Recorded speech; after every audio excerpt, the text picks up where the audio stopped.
A través de toda la historia del hombre se extiende una dura batalla contra los poderes de las tinieblas, que, iniciada desde el origen del mundo, durará hasta el último día, según dice el Señor.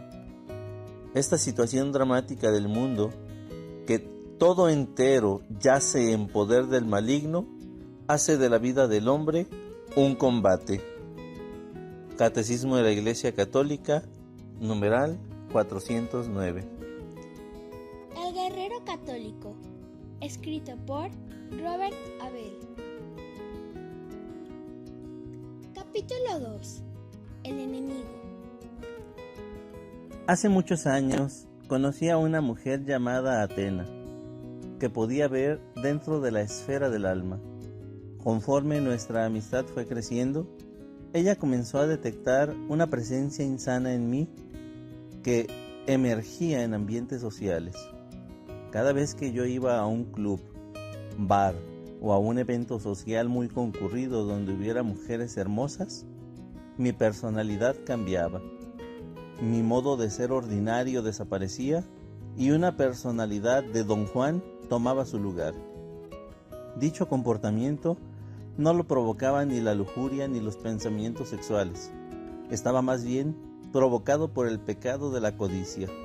Deseaba una mujer hermosa a mi lado, pero una vez que una de ellas me daba su corazón, quería a otra más hermosa. Nunca estaba satisfecho. Podría salir con la ganadora de Miss California, pero seguiría buscando otra rubia alta y hermosa. Mi personalidad de Don Juan podría presentarse en cualquier momento, pero no tenía la misma fuerza en ambientes que no estaban cargados de elementos sobrenaturales. Parecía como si estuviera alimentado por la multitud, la obscuridad y el ambiente de continuo golpe y roce de los clubs. Intenté eliminar este comportamiento un año antes de conocer a Atena. Hablé de ello con varios amigos, pero nadie me dio una opinión adecuada. Empezando porque cuando ellos se oponían a que fuera a los bares, yo me defendía con frases como Jesús era también sociable. Atena pudo ver el problema desde lejos. Ella intentó hablar conmigo acerca de la opresión diabólica, pero no quise escucharla. Un día, mientras hablaba con ella por teléfono, el tema salió otra vez a relucir. Esta vez le dije, de acuerdo, yo mismo me metí en esto. Yo me lo busqué. En este momento me pongo en la mesa de operaciones del Señor. Instantáneamente, una presencia demoníaca apareció frente de mí. Pude verla con mis ojos del espíritu. Parecía un trozo de negativo de foto, morado y transparente, que cubría todo mi cuerpo. En cuanto la parte superior de mi cuerpo se liberó de él, pude sentir claramente su presencia en la parte inferior de mi cuerpo. Esta ha sido la más horrible y asquerosa presencia con la que jamás me he topado. Era como un hoyo negro de puro odio que estaba invadiendo mi espacio. Mi primera reacción fue la de una gran violación. Estaba invadiéndome. Era un intruso indeseado que no solo se apareció en mi casa, sino que él mismo estaba pegado a mi persona como una sanguijuela asquerosa. ¿Qué pasa?, siguió Atena gritando por el teléfono. No sé, pero ha sido la cosa más enfermiza y desagradable. No sé qué estabas rezando, pero me voy. No, espera, tenemos que rezar un poco más. En ese momento ella logró calmarme e introducirme a la lucha espiritual. Después de colgar el teléfono, empecé a buscar en la Sagrada Escritura. Me di cuenta de que en mi concordancia bíblica había cientos de referencias para la palabra demonio. Esto significa una parte muy importante del ministerio de Jesús era la lucha espiritual. Él vino para predicar la buena nueva, curar a los enfermos y expulsar a los demonios. El primer versículo con el que me encontré decía que Satanás era el príncipe de este mundo. Jesús dijo lo mismo cuando estaba con Pilato. Mi realeza no procede de este mundo. Si fuera rey como los de este mundo, mis guardias habrían luchado para que no cayera en manos de los judíos. Pero mi reinado no es de acá. Cuando Jesús estaba ayunando en el desierto, Satanás lo llevó y le mostró en un instante todos los reinos del mundo. Después Satanás le dijo a Jesús: Te daré poder sobre estos pueblos, y sus riquezas serán tuyas, porque me las han entregado a mí, y yo las doy a quien quiero. Si te arrodillas y me adoras, todo será tuyo. Por supuesto, Jesús se negó, pero Satanás no podía ofrecer a Jesús todos los reinos del mundo si no le pertenecieran a él antes que a nadie. No solo es Satanás el príncipe de este mundo, sino que ha sido un homicida desde el principio, porque la verdad no está en él y no se ha mantenido en la verdad. Lo que se le ocurre decir es mentira, porque es un mentiroso y padre de toda mentira. Al principio no quería creerlo, pero después de que me abrieron los ojos, ya no tenía elección. He oído relatos del Evangelio acerca de los demonios, pero no sabía qué creer hasta que me encontré cara a cara con el mal. Al día siguiente, las chicas Budweiser me llamaron para invitarme a salir. Stephanie y Victoria nunca me llaman. Era yo quien tenía que llamarles, además de pagar su entrada al bar y todo lo que tomaran. En cuanto Stephanie me invitó, una guerra se desató en mi alma. Una parte de mí quería ir a los bares, relacionarme y bailar, pero otra parte de mí estaba horrorizada. Sabía que la invitación era una trampa que me tenía el demonio para atrapar mi alma. En esta ocasión, en vez de solo un demonio morado, iban a terminar rodeado de 7 más. No pude sino pensar en un versículo de San Lucas. Cuando el espíritu malo sale del hombre, empieza a recorrer lugares áridos buscando un sitio donde descansar. Como no lo encuentra, se dice: volveré a mi casa, de donde tuve que salir. Al llegar la encuentra bien barrida y todo en orden. Se va entonces y regresa con otros 7 espíritus peores que él. Entran y se quedan allí, de tal modo que la nueva condición de la persona es peor que la primera. Fue extremadamente difícil, pero finalmente le dije a Stephanie: no, lo siento, pero no puedo salir esta noche. Por supuesto que ella quería saber el porqué, pero no tuve el valor de decirle la verdadera razón. Después de colgar con ella, llamé a Atena y le dije: me preocupa que vengan más demonios. ¿Hay alguna oración que los aleje? Me dijo: no puedes hacer que se alejen. Los bares están llenos de demonios y tienen el derecho de estar ahí. Entonces, ¿cómo puedo protegerme? Tienes que mantenerte puro y santo. Trata de descubrir cómo es que el demonio accedió a tu santuario interior la primera vez. Una vez identificada la puerta abierta, pídele a Cristo que la cierre y la deje bien sellada. ¿Cómo puedo hacer eso? Ni siquiera sé de qué puerta me estás hablando. Se requiere de mucha oración. Normalmente las puertas están escondidas y frecuentemente muy bien resguardadas. Muchas veces los demonios usarán tu bagaje emocional reprimido como experiencias traumáticas del pasado. Tú solo sigue rezando. Estoy seguro que Cristo me indicará el camino. Después de colgar el teléfono con Atena, comencé dándole un nombre al demonio. Lo llamé el demonio del deseo carnal femenino, porque ahora mi pecado de codicia se sentía más como un deseo carnal. Como tenía que buscar puertas abiertas, lo único que me vino a la cabeza fue mi libreta de direcciones. Tenía más de 100 nombres y números de teléfonos de mujeres solteras, que frecuentemente eran amigas, conocidas distantes o muchachas con las que había salido 1 o 2 veces. Después de buscar en mi corazón, me di cuenta de la necesidad de romper todas las ataduras con mis viejos comportamientos juguetones. Me imaginé casado y pensé en cómo se sentiría mi esposa si viera mi libreta de direcciones.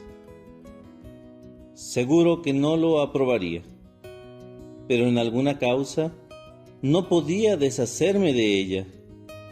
Parecía como si una parte de mi alma estuviera apegada a la libreta, como si se tratara de un trofeo que alimentara mi egoísmo. Teniendo números de chicas me sentía popular, varonil, como un gran semental. Solo después de mucha oración fui capaz de quemarla y entregársela así al Señor. Después de romper los lazos insanos y destructivos que me ataban el alma, y después de destruir mi fuente de tentaciones, me di cuenta de que todavía me faltaba encontrar la puerta abierta, lo que me llevó varias semanas de oración delante del Santísimo Sacramento. Pero el Señor me refrescó la memoria. Cuando tenía 13 años, me encontré una revista de Playboy en la zona de carga de un centro comercial. La escondí debajo del colchón más o menos un mes. Siempre que podía veía las fotografías y leía una columna llamada Forum. En este entonces pensé que el texto era maravilloso porque mientras lo leía me invadía un calor ardiente. Un día, mientras leía una historia de perversión sexual, el erotismo del texto me cubrió la cabeza con el calor ardiente que sentía y fue tan agradable que quería más y más.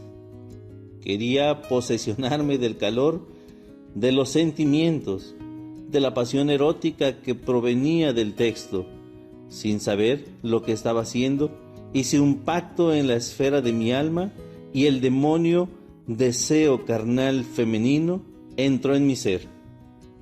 Con el pasar de los años, el demonio hizo todo lo que pudo para pervertirme sexualmente e interfirió en mis relaciones con las mujeres. Luché contra esto con toda la fuerza de mi voluntad y yendo a misa diariamente. Hice un voto de celibato hasta el matrimonio.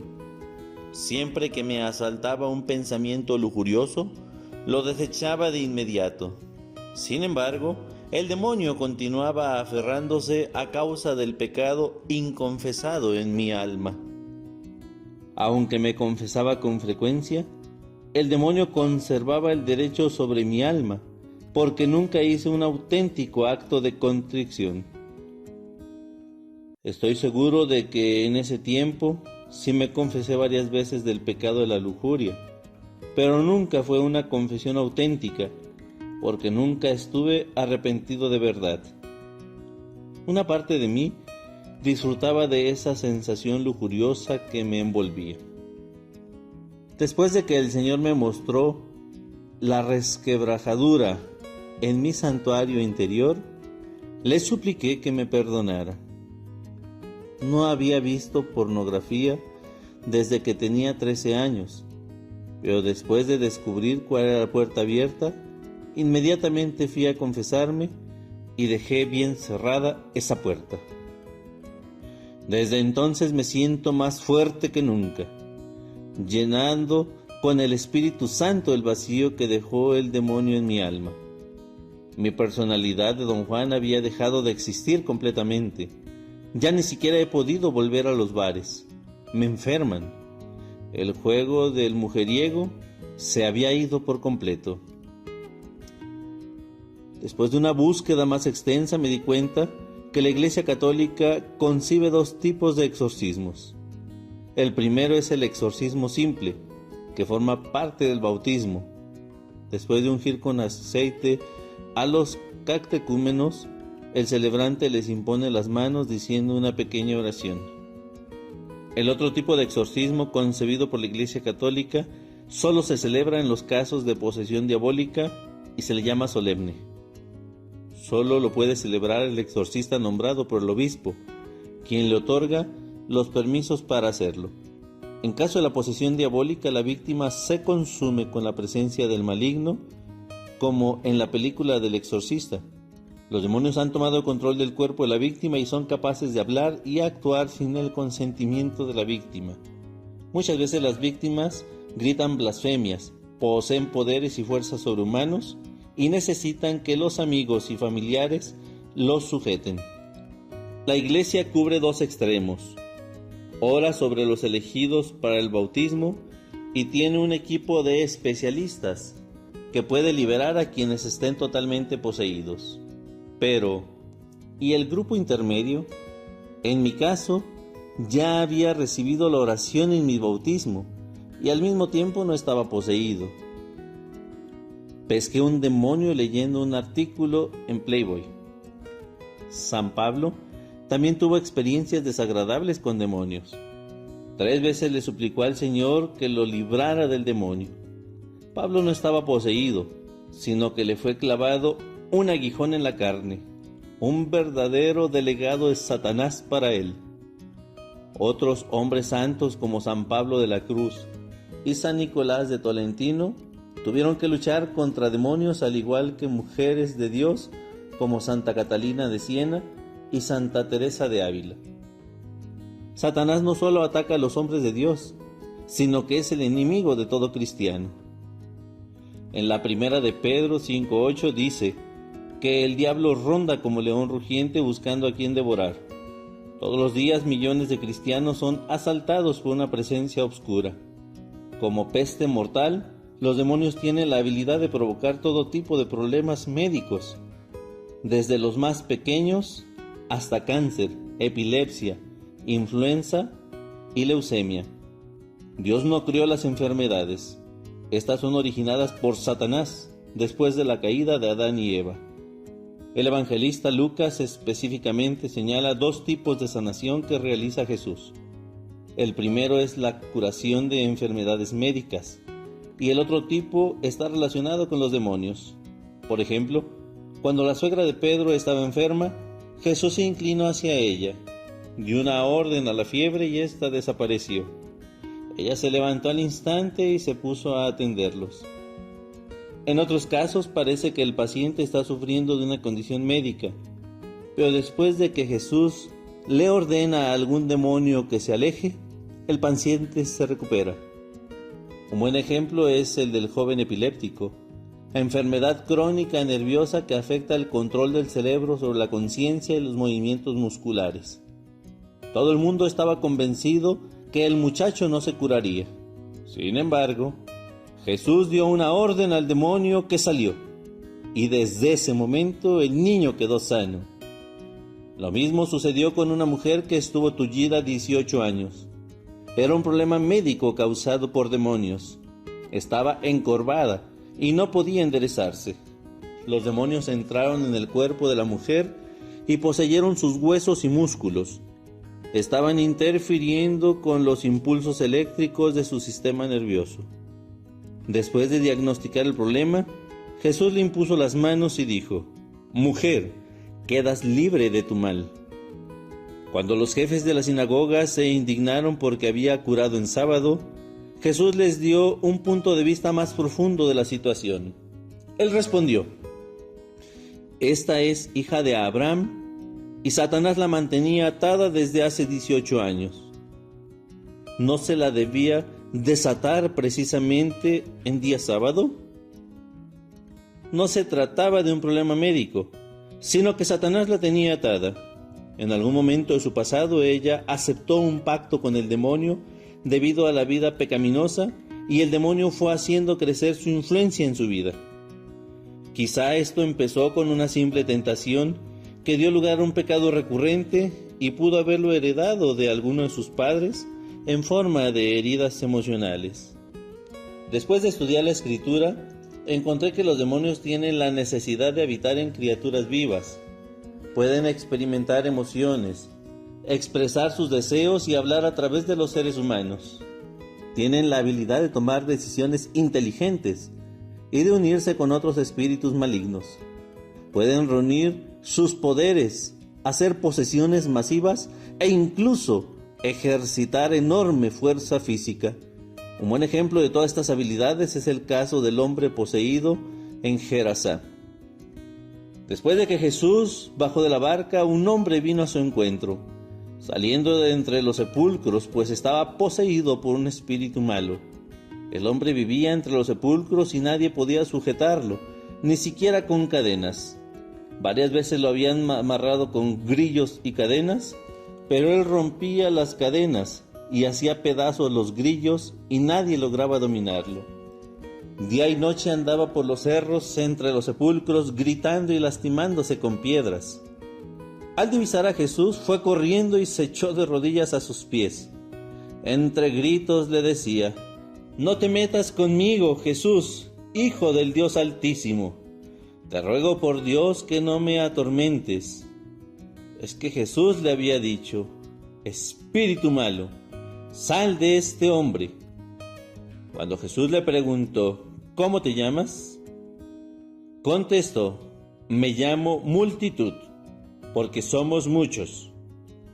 Había allí una gran piara de cerdos comiendo al pie del cerro. Los espíritus le rogaron: «Envíanos a esa piara y déjanos entrar en los cerdos». Y Jesús se los permitió. Entonces los espíritus inmundos salieron del hombre y entraron en los cerdos. En un instante, las piaras se arrojaron al agua y desde lo alto del acantilado, y todos los cerdos se ahogaron en el lago. Los demonios usan su habilidad para hablar cuando se dirigen a Jesús como Hijo del Dios Altísimo. Expresaron sus deseos suplicándole a Jesús que los enviara a esa piara. Querían habitar en un ser vivo, cerdo u hombre. Había una legión de ellos trabajando juntos y le daban fuerzas al hombre para romper las cadenas y despedazar los grillos. Una de las formas más comunes en las que los demonios atacan a la humanidad es la tentación. Los demonios tienen la habilidad de infundir pensamientos en nuestras mentes. En efecto, uno de los grandes títulos de Satanás es el Gran Tentador. Todos los días los cristianos son bombardeados con un pequeño susurro que les dice todo tipo de mentiras y deseos pecaminosos. En otras ocasiones los demonios infunden pensamientos depresivos y desaniman a la persona con una voz que parece la voz interna de la misma persona. «Soy un estúpido, nada me sale bien, nadie me quiere». Si el hombre consiente estos pensamientos, comenzará a sentirse desanimado y en vez de superar los obstáculos que le están cerrando el camino, pierde energía y motivación. Cuando esta situación se prolonga por demasiado tiempo, estos pensamientos negativos afectan la química del cerebro y eventualmente conducen a la depresión. Si la espiral sigue cayendo, puede incluso llevar al individuo a pensar en suicidarse. El caso de Job es un buen ejemplo.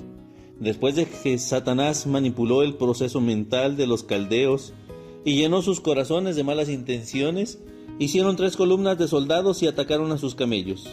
Mataron a sus siervos a punta de espada y después de un gran viento, bajo el influjo diabólico, atravesó el desierto y arremetió contra las 4 columnas de la casa de su hijo mayor, lo que provocó que la casa se derrumbara sobre los niños que estaban dentro.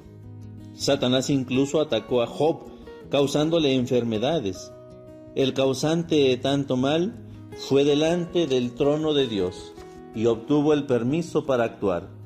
Después Dios le dijo a Satanás: «Ahí lo tienes en tus manos, pero respeta su vida».